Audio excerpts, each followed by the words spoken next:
Terima kasih pemirsa Anda masih bersama juru bicara. Kali ini kita membahas mengenai tema dari ulang tahun ke-77 Republik Indonesia yakni pulih lebih cepat, bangkit lebih kuat. Kita masih bersama dengan Bapak Usman Kansong, Dirjen IKP Kementerian Kominfo Republik Indonesia.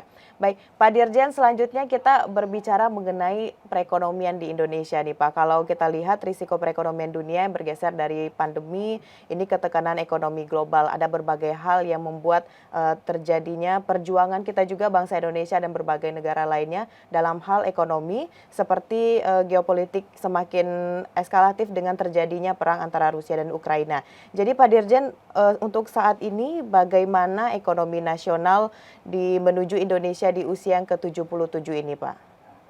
Iya, jadi ini patut kita syukuri ya, patut kita syukuri.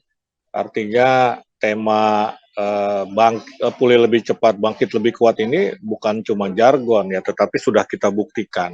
Salah satunya melalui ekonomi ya, kita ekonomi sudah pulih, daya tahannya luar biasa. Ya, terakhir data Badan Pusat Statistik ya menunjukkan ekonomi Indonesia di kuartal 2 tahun 2022 pertumbuhannya mencapai 5,4%.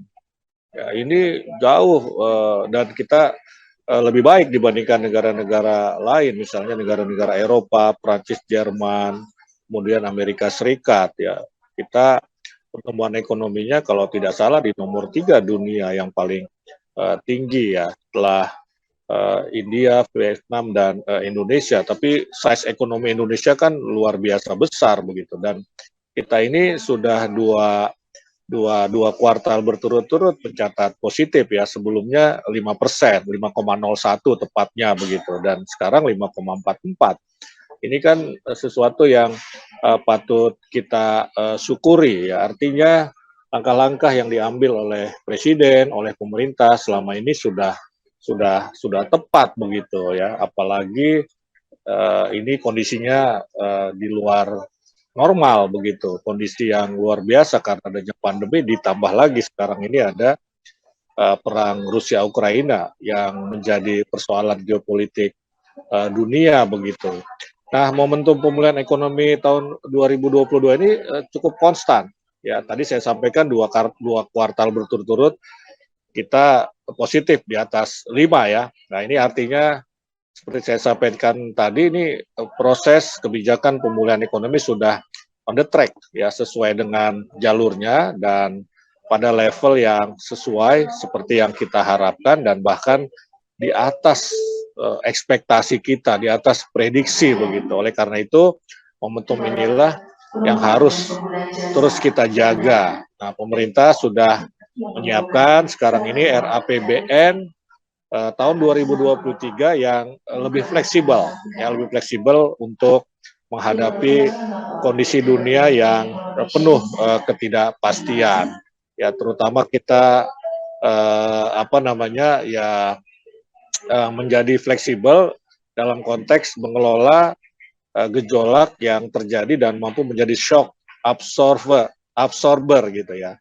Jadi ketika ada kejutan-kejutan ya kita bisa mengatasinya, dan dengan demikian kita mampu bertahan di tengah ketidakpastian yang sangat tinggi dalam ekonomi dunia ini. Baik, berarti tentunya kita lihat di sini dari pemerintah Indonesia juga konsisten untuk bangkit lagi dari pandemi ini. Salah satunya juga menyelamatkan sektor ekonomi dengan melakukan beberapa hal lainnya. Indonesia juga tentu diakui oleh negara lainnya, termasuk negara yang bisa cepat bangkit dari pandemi COVID-19. Namun Pak Dirjen, hal apa lagi yang dilakukan oleh pemerintah untuk menekan inflasi selama beberapa tahun ini, Pak? Ya, inflasi memang menjadi tantangan ya, menjadi tantangan, tetapi kita bisa menjaga inflasi kita di bawah 4% ya. Tetapi di tahun depan ini kan inflasi kita tidak boleh lebih dari 3% ya, karena kemarin diberi ruang fiskal yang cukup untuk inflasi karena memang kondisi COVID-19, tetapi ketika kondisi COVID sudah dianggap uh, biasa saja, landai begitu, maka kita harus kembali kepada angka awal begitu, angka 3 ya, 3%. Nah, karena itu Bank Indonesia ini melakukan berbagai langkah, misalnya bersama dengan tim Pengendalian Inflasi Pusat dan Daerah atau TPIP dan TPID terus berkomitmen untuk menjaga terkendalinya inflasi nasional. Nah, ini antara lain diwujudkan melalui gelaran Sinergi Gerakan Nasional Pengendalian Inflasi Pangan pada 10 Agustus 2002 di Malang.